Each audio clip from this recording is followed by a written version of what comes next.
OpenClaw, trend or bubble? Let's roll the VCR. Intelligent lobster. Whoa!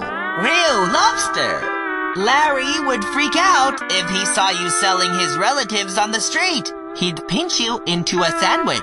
Don't worry, this isn't the kind of lobster flexing on the beach. This is OpenClaw, the hottest AI of March 2026.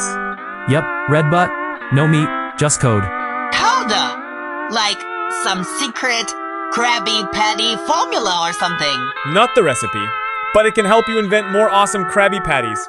Even outsmart Mr. Krabs' sneaky plans. I bet Mr. Krabs would both love it and hate it. By the way, flipping patties all day, getting tiring? Tired? No way! I love flipping patties! I even dream about flipping patties while I sleep! Well, if you grab one of our lobsters, it comes with a robotic arm. That way, your lobster can keep flipping patties around the clock while you do anything else. Wait, if the lobster flips patties, what do I do? Jellyfish, bubble blowing, anything you love. But I love flipping patties too much! From installation to uninstallation, OpenClaw exposes serious privacy and permission risks, turning excitement into doubt.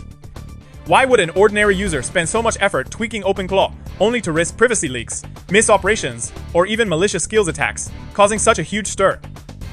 Welcome to AGI-Eval. We've put together deployment guides and usage tips. Check the comments to grab them.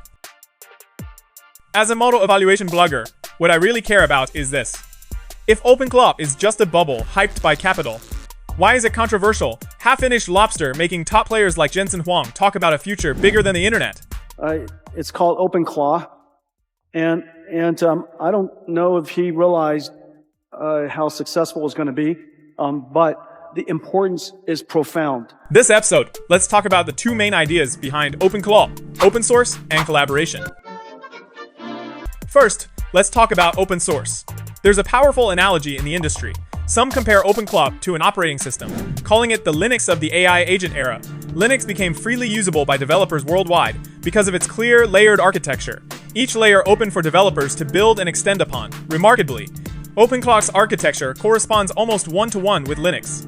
Just as Linux lets developers create countless applications on a unified kernel, OpenClaw's open source allows anyone to build skills, expand applications, and define their own digital workforce on the same skill ecosystem platform. For example, some have built 3D generation claws. By sending a sketch or description through a chat platform, they can generate a 3D model and even send it to a 3D printer. We've seen countless people on GitHub open sourcing their own applications built on OpenClaw. From individual users to major companies, Tencent QClaw, Alibaba Wukong, Xiaomi Claw, TechnoEleclaw, Baidu Claw, ZAI, AutoClaw, Moonshot, KimiClaw, NVIDIA NemoClaw. Like a fractal in mathematics, a single seed can grow into a whole forest. This is the power of open source. It democratizes technology and creates the possibilities for collaboration. Over the past 2 years, AI has leapt from intelligence breakthroughs to hands-on capabilities. First, large models like ChatGPT gave us a brain. Then, various agents added hands and feet. At this point, we realized that with GPT or Kimi agents, we can already make presentations, websites, or games. So why do we still need to raise the lobster?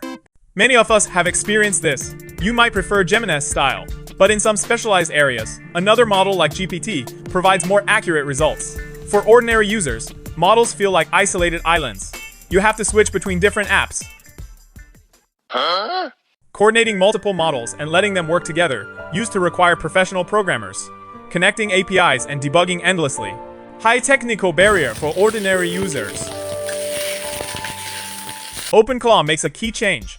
It provides a unified interface and collaborative loop, handing this developer privilege completely over to ordinary users.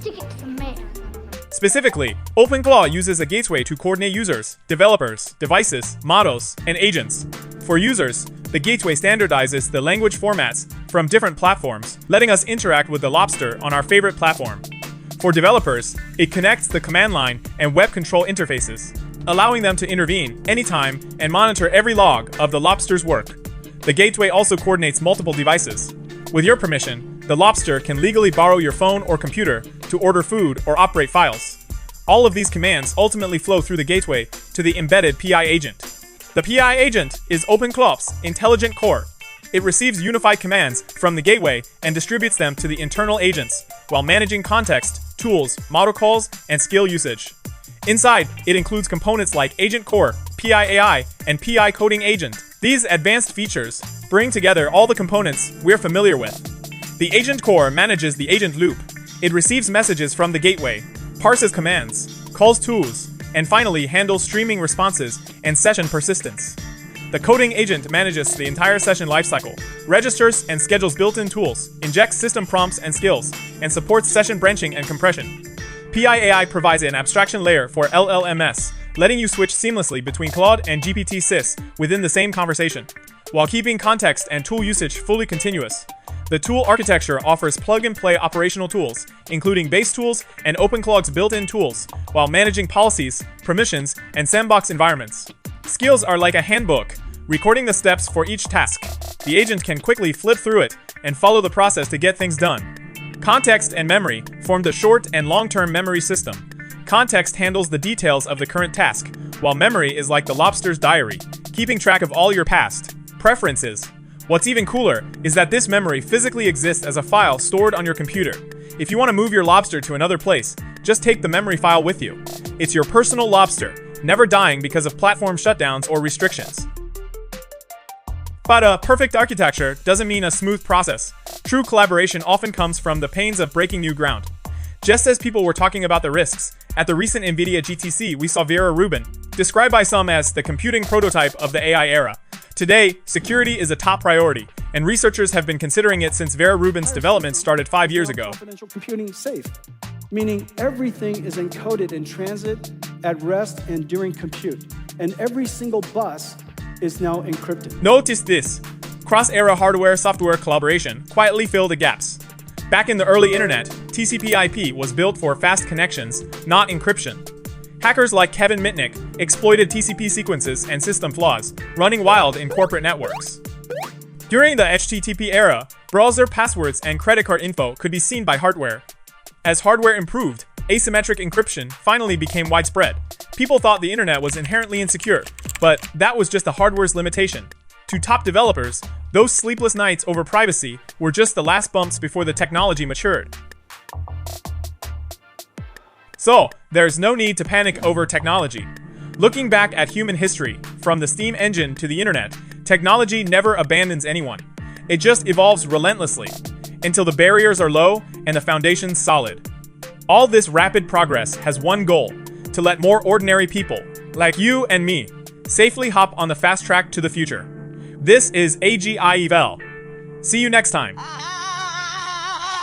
Buckle up! Here we go!